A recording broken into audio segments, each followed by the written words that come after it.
High বন্ধুরা, তোমরা কেমন আছো? আশা করছি খুব ভালো আছো। আমিও খুব ভালো আছি। অ্যান্ডার্স ব্লগে তোমাদের অনেক অনেক স্বাগত। তো আজকে হচ্ছে সোমবার, 11ই মার্চ। তো নতুন দিনে নতুন সকালে তোমার সাথে কথা বলতে আবার চলে এলাম নতুন ভিডিওর সাথে। তো সকালবেলা সোমবার সকালবেলা দেরি একটা থেকে আবার স্টার্ট শুরু হয়ে গেল সমস্ত কাজকর্ম আমার ঘরের। তো আজকে যেটা হয়েছে সেটা হচ্ছে সকালে তো ঘুম থেকে করে সমস্ত কাজ ঠাকুর পুজো সব হয়ে যায়, ক্লিয়ার হয়ে যায়। দেন ভাতটা আজকে আমি আর বসাইনি, কেন আজকে আমার ছেলে খাবে না, খেয়ে যাবে না স্কুলে, অন্য কিছু খেয়ে যাবে বলে হচ্ছে আমি খাবো, ভাতটা খেয়ে যাবো না, ভাতটা বসাইনি। ভাতটা স্কুল থেকে দিয়ে এসে তবে বসাবো। তো হ্যাঁ, স্কুল থেকে দিয়েছে বসাবো, থেকে কী খেয়ে যায় বলেছে সেটাই করবো। আর যদি দুপুরবেলা আজকে একটু দেখি অন্যরকম রান্না করার চেষ্টা আছে, দেখি রান্না করি। মাছ তো বাড়ির সময় আসেনি, গেলামও না, জানি না কেন আজকে আসেনি। আর প্রায় এখন 9টা মতন বাজে, বুবাই এখনও প্রায় শুয়েই আছে। মা অনেকক্ষণ আগে উঠে গেছে, আমার শাশুড়ি অনেকক্ষণ আগে উঠে গেছে, উঠে আমার সাথে চা খাইছে, আমার সাথে চা খেলো, গল্প করলাম কিছুক্ষণ, তার মাকে আমি বসে ওখানে কাজ করবো সারবো। তো এবারে ওকে স্কুলটা দিয়ে এসে ভাত করবে, এখন দেখি ও কী খায় সেই হিসাবে। আর জলখাবার আছে সেরকম কিছু করে নিই, তোমার দাদা বলেন বাইরে থেকে খেয়ে নেবো, আর মা আর আমি আমার ছেলে তাদের এখন সে যেটা খাও সেটা আমি আর আমার শাশুড়ি খেয়ে নেবো। চলো সেটাকে স্কুল থেকে দিয়ে আসি, তারপরে সারাদিন কাজ করবো, এখন শেয়ার করবো। দেখো ঠান্ডা লেগে গেছে, তাও ওই ফ্যান চলছে। তো চলো কিছুক্ষণ আমি ছেলেকে স্কুল থেকে দিয়ে এসে ওখানে খাবার আসছে। তো বন্ধুরা, ছেলেকে স্কুল থেকে দিয়ে এখন গ্যাস চলে এলাম। আজকে স্কুল যেতেই হতো, কারণ আজকে ওদের স্কুলে একটা ঘোষণা করলো, সেই জন্য যেতে হয়েছিল স্কুলে। তো স্কুল থেকে আসার পথে আমি একটু লাল শাক নিয়ে এসেছিলাম, লাল শাক নিম পাতা নিয়ে আসলাম একটুখানি, এই সময় খেতে ভালো লাগে নিম বেগুন। তো লাল শাক নিয়ে আসলাম, নিম পাতা নিয়ে আসলাম, একটুখানি সোয়াবিন নিলাম, সোয়াবিনের তরকারি করবো, আর নিম বেগুন করবো, আর লাল শাক ভাজা করবো। আর লাল শাকটা আমাদের ঘরে সবাই খেতে ভালোবাসে, সবথেকে বড় কথা। নিমটা তো আমার ছেলে ভালোবাসে না, তবুও খেতে খাওয়া উচিত শরীরে, সেই জন্য। এখন প্রায় 11টার মতন বাজতে যাচ্ছে, রান্না বসিয়ে দেবো। আর একটা কত জামা কাপড় আছে কাঁচার, ছেলের আর বাবার, সেগুলো কাচবো। তো দেখো লাল শাক নিয়ে এসে তো দেখিয়ে দিলাম, লাল শাক দেখো নিয়ে আসলাম। আর দেখো নিম পাতাটা আমার শাশুড়িমা ছাড়িয়ে রেখে দিয়েছেন, আর একটু আলু আনা সবই আনলাম। এই কটা বাজারি করলাম, কিছু করলাম। তো এই কটা বাজার করলে বেশি কিছু করলাম না, এই রাখো তো রান্নাটা করে ভিতরের দিকে বাজার দিকে যেতে পারবো, যাবো না। তো এখন যেগুলো কাঁথাটা সেগুলো কেটে ফেলি, যেরকম আমার তো তোমার দাদার গেঞ্জি জামা কাপড়, তারপর আমার ছেলে অনেক জামা কাপড় কাঁচা আছে শীতের, সেগুলো কাঁথা নিয়ে কেটে তুলে দিই, তারপর তোমার কথা বলতে আবার আসছি। তো দেখো বন্ধুরা, আজকে এই বরের এই একখানা কাঁচা ছিল, এটাই বাকি ছিল, আর এগুলো সব কাঁচা ছিল, তাহলে হয় না। তো কিছু জামা কাপড় কাচাকুচি করে চলে এলাম, প্রচণ্ড রোদ উঠেছে, শুকিয়ে যাবে। তো এবার ঘরে চলে এলাম, মা সুন্দর করে লাল শাক কেটে দিচ্ছে, কারণ লাল শাক কাটতে অত সুন্দর করে পারি না, মা কেটে দিচ্ছে ঝিরিঝিরি করে। মা ভালো করে কাটতেই পারি লাল শাক, আমি পারি না অত, মানে মায়ের মতো সুন্দর করে কাটতে পারি না, সুন্দর কেটে দিয়েছে। আর আমাগুলো বড় বড় হয়ে ভালো কাটতে হবে। আর মাকে বললাম লাল শাকটা কেটে দেবে, মা বসে বসে কেটে দিলেন। আর বললাম পিছিয়ে থাকো, এবারে আমি কাজটা করে ফেলি। এবারে ওই সামনে তরকারি করবো, এটা ফুটে নিই, আর মাকে মা বসে থাকো, একটু মানে ফোনে একটুখানি বই চালিয়ে দিয়ে বসে দেখো। তো চলো রান্নাবান্না করে নিই, অতক্ষণ কলটা আসছি। তো আর চলে এলাম রান্না করার জন্য, কথা বলছিলাম পরে কথা বলবো, রান্না হয়ে যাওয়ার পর তাহলে রান্না করতে করতে কিছু কথা বলা যায়। তো এখন দেখো আমি বানাবো হচ্ছে সোয়াবিনের তরকারি, যেন আলু আদা রসুন পেঁয়াজ টমেটো সব কেটে রেখে দিয়েছিলাম। দিন এখন করছি সোয়াবিনের তরকারিটা বানাচ্ছি।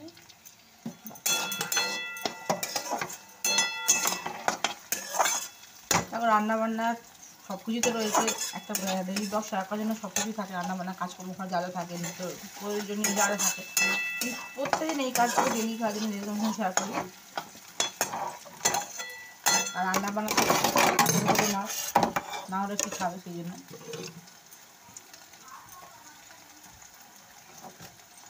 তো গল্প করতে গেলে তো দেখা যায় প্রচণ্ড রোদ্দুর উঠেছে বাইরে, প্রচুর রোদ্দুর উঠেছে, এখন জামা কাপড় কাচতে এবং তাড়াতাড়ি করে শর্ট করে শুকিয়ে গেছে, গরমটাও পড়ে গেছে, বেশ ভালো সেই জন্য।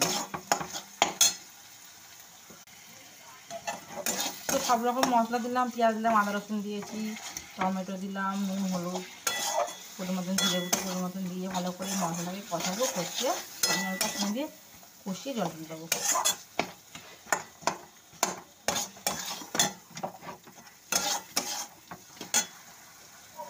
একটা বেলাও হয়ে গেছে, রান্না করতে হবে আজকে, কারণ ছেলেকে দিয়ে এলাম, দিয়ে আসলে সচরাচর ওকে চলে যায়, ছেলেকে দিয়ে আসলাম চলে গেল।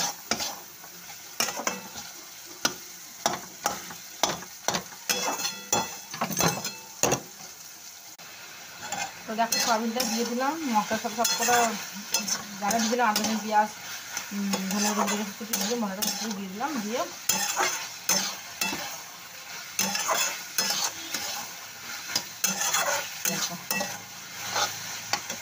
আর আমি যারা রান্না এখানে দেখাচ্ছি বা করেছি রান্না কিছু যেখানে খাবো আমার শ্বশুরবাড়ি থেকে শাশুড়ি কাছ থেকে শেখা, কারণ আমার শাশুড়ি আমাকে প্রত্যেকটা রান্না নিজে হাতে ধরে শিখিয়ে দিয়েছেন।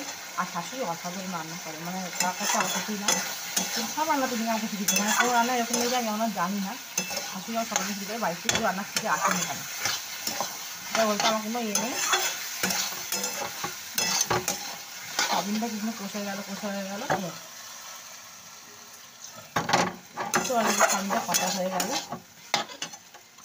সবাই তরকারিটা আমার ছেলে ভালোবাসে, সবচেয়ে বড় কথা। এটা আবার আলুগুলো দিয়ে দিলাম।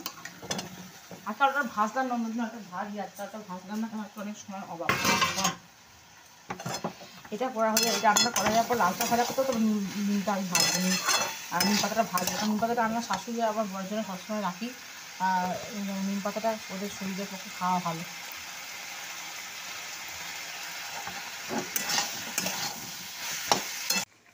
তবে এখন রান্নাটা করে নিচ্ছি বটল করে।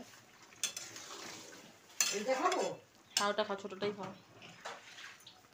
রান্না করে নিই, তারপর কথা বলতে আসছি। খাবার দেখে দেবো কী রান্না আছে, আমি পুরোপুরি করেছি। আর কি ভাতটা এখন বসে দিলাম, হয়ে গেছে, আমি দিয়েছি। তো এবার রান্নাটা করতে কথা বলতে আসছি। দেখো বন্ধু, তো ওর সঙ্গে দুপুরে মধ্যে শেয়ার করে নিতে কী করলাম।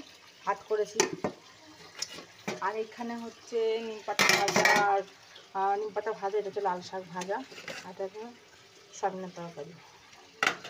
এটা একটা তেল দিয়ে ঢাকা দিয়ে কী করবে আমি না। তো বন্ধুরা রান্নাটা যা করলাম তোমার সঙ্গে শেয়ার করলাম, এখন কাজকর্ম যা করলাম তোমার সঙ্গে শেয়ার করলাম। তো চলো এখন একটা মতন বাজে, অনেকগুলো বাসন পড়েছে, দেখো সেগুলো কাজ মাজবো, নিজে মা খেতে দেবো, কারণ একটা দুটো বাজে মা খেয়ে নেন। দেখো অনেক বাসন পড়ছে, অর্ধেকটা বাসন কলে রেখে গেছি, কলে অর্ধেকটা বাসন বসিয়েছি, অর্ধেকটা বাসন নিয়ে গিয়ে মেজে নিই, তারপরে একবার বাসনগুলো মেজে নিই, তারপরে মাকে খেতে দিয়ে দেবো, দিয়ে তারপর আমরা মানে তোমার দাদা আসলে আমি যখন খাবার সে তো 4টার সময় আসে।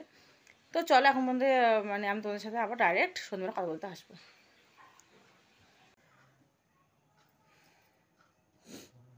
তো বন্ধুরা আবার তোমাদের সাথে সন্ধ্যাবেলা দিয়ে কথা বলে চলে এলাম, এখন 7টা মতন বাজে। আর সন্ধ্যাবেলায় ছেলে স্কুল থেকে এলো 4:30টার সময়, স্কুল থেকে এসে খাওয়া দাওয়া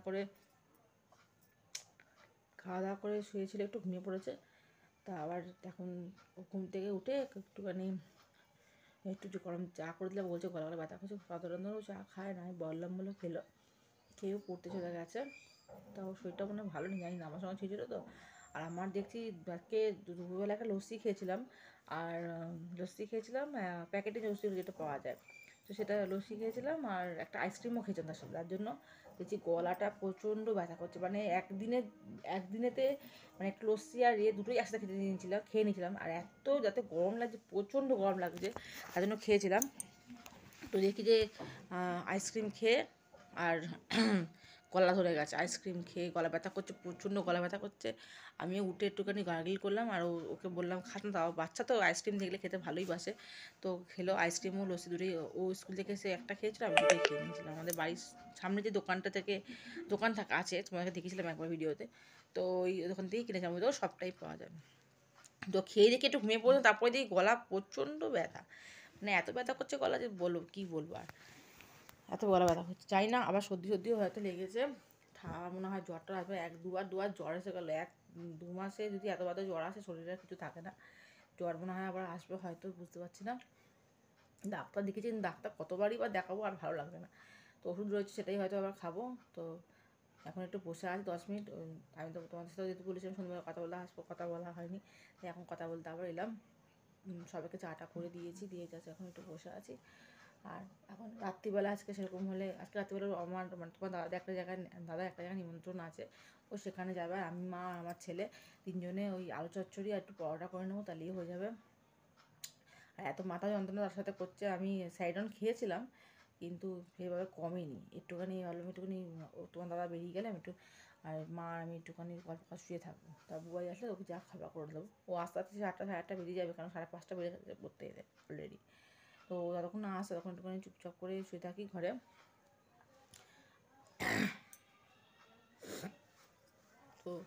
তো চলো আজকের ভিডিওটা এতটা পর্যন্ত রাখলাম, নেক্সট ভিডিও নিয়েও তাড়াতাড়ি আসবো, ওষুধ খেয়ে সুস্থ হয়ে যায়, তো কালকে আর ভিডিও দেবো, দেখি কী হয়। আমার শরীরটা খারাপ হয়ে গেলে ঘরের পরিস্থিতিটা পুরো উল্টো চেঞ্জ হয়ে যাবে পুরো। কারণ না সবাই তো কাজকর্ম ব্যস্ততা, তারপর আমার ছেলের পড়াশোনা সব নষ্ট। তো দেখি কি 10টা মিনিট রেস্ট নেই, তারপর হয়তো ঠিক হয়ে যাবে। তো চলো আমি আবার তোমাদের সাথে কিছুক্ষণ পর আবার অন্য সময় কথা বলতে আসবো। তো বন্ধুরা, তো আজকে ভিডিওটা এতটা পর্যন্ত রাখলাম। সকাল থেকে এখন পর্যন্ত ভিডিওটা তোমাদের যদি সন্ধ্যাবেলা পর্যন্ত ভিডিওটা তোমাদের যদি ভালো লেগে থাকে, তোমরা লাইক কমেন্ট শেয়ার হতে অবশ্যই করো। আর আমার চ্যানেলটা তোমরা একটু প্লিজ সাবস্ক্রাইব করে দিও। তো চলো, নেক্সট দিন তাড়াতাড়ি আসছি। শরীর সুস্থ থাকলে নেক্সট দিন তাড়াতাড়ি আসবো নিশ্চয়ই। টাটা।